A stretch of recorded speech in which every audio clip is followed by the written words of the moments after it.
Hey guys, today you can win 24 Overwatch loot boxes. Just subscribe to this channel and drop a comment down below. This video will teach you one of the most important skills to help you win more games.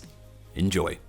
There's a big difference of being a shot caller for a coordinated team and for matchmaking. In this guide I will talk a bit about being a shot caller for a real team and then go into detail how to be a shot caller for your ladder games. Shot calling can be split into two parts: target calling and positioning/strat calling. The target calling will most likely be done by either the main tank or the DPS. This doesn't have to be only them. Every enemy target that is low should be called out, even if you pistol someone as Mercy in the backline. This also leads to the supports calling out flankers that attack them, which is very important since your DPS and tanks will mostly look at the front for the next engagement, and you will have to say something for them to come back. Also, using the I need healing button as a support only calls out I need healing to your teammates when you're below 50% of your health. Otherwise it says come to me for healing, which is a weird mechanic which I personally dislike, but that's how Blizzard decided to do it. If you are the main tank or the DPS that calls out a target and you play dive, you should always coordinate it properly. This means that if you call for Zen, your Winston won't dive him in the next second. He needs to spot him, then jump and land. This can take some time. Try to be patient as a DPS. The best way to coordinate the dive is to simply count it down. 3, 2, 1, go. If you were to listen into the comms, it would sound something like dive the Zen in the back on the high ground. Everyone ready? 3, 2, 1, go. The other type of calling is the strat calling, which simply boils down to take this positioning, go high ground, disengage, we're down to people, and anything in that direction. You're not the one looking for the frags to pick up. You're the one to look how the fight goes and what to do, and judge if a fight is won or not. You can also call that your teammate should die on card, or try to get a pick on something for the next fight. You don't even need to be alive to do this. You can call something like this while death spectating, or even by watching the kill feed.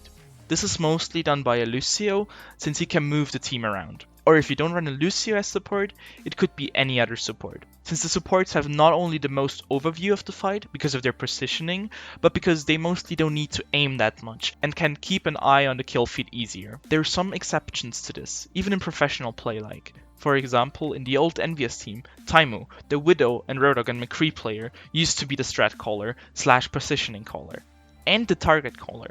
It used to work for Taimu and Widow, but when he was put on Monkey in the Overwatch League, it stopped working. This simply happened because Taimu isn't comfortable enough on Winston to be shot calling while playing. He has to concentrate on playing better and playing good without doing mistakes, more than he has to concentrate on calling there. This shows that being a shot caller isn't restricted to roles, but more to how comfortable you feel on your hero that you're playing. You can even learn it as DPS. Now let's move on to matchmaking shot calling. In matchmaking you will most likely be playing solo queue, meaning you will have 5 randoms on your team.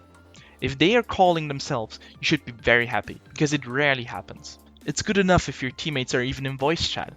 That's why at the beginning of the round, if no one is in team chat, or only a few, you should use the text chat to nicely ask your teammates to join voice chat. If they then join, you can properly lead your team. If you take over the role of the shot caller, and you're the only one talking, then you need to be the one that does all of the calling that we talked about earlier. Personally, I would recommend playing Lucio for this, since he is able to move around easily and heal without having to look at anything, and he isn't that mechanically demanding. This means you can look and run around more freely than on other supports. As we declared earlier though, don't force yourself on Lucio just to be the shot caller, rather play something you're comfortable on. You should maintain a positive attitude. This means that even if you have some people you don't like in your game, talk positively to them. You want to avoid tilt in all cases. Also be positive about bad plays. This might sound stupid, but it simply means that if someone wastes an ult or gets picked, you say that it's okay and that the next fight is going to work. I would recommend trying to make a plan for the next fight if that happens, like your soldier taking high ground with Visor and your team focusing the enemy diva so he can clean up. This needs to be talked about before the fight, so everyone is on the same page. You can call out a dive for your Monkey and DPS. Call out that they should dive Zen and count it down just like we previously talked about. Call out targets during mid-fight and keep the team morale up. Basically, it's important that you keep talking all the time. In the worst case, you will get picked and respawn, and you won't be able to shot call or target call. In this case, first, tell your team that someone needs to talk, that someone needs to call something. If that isn't the case, press tab. Use the info you find there.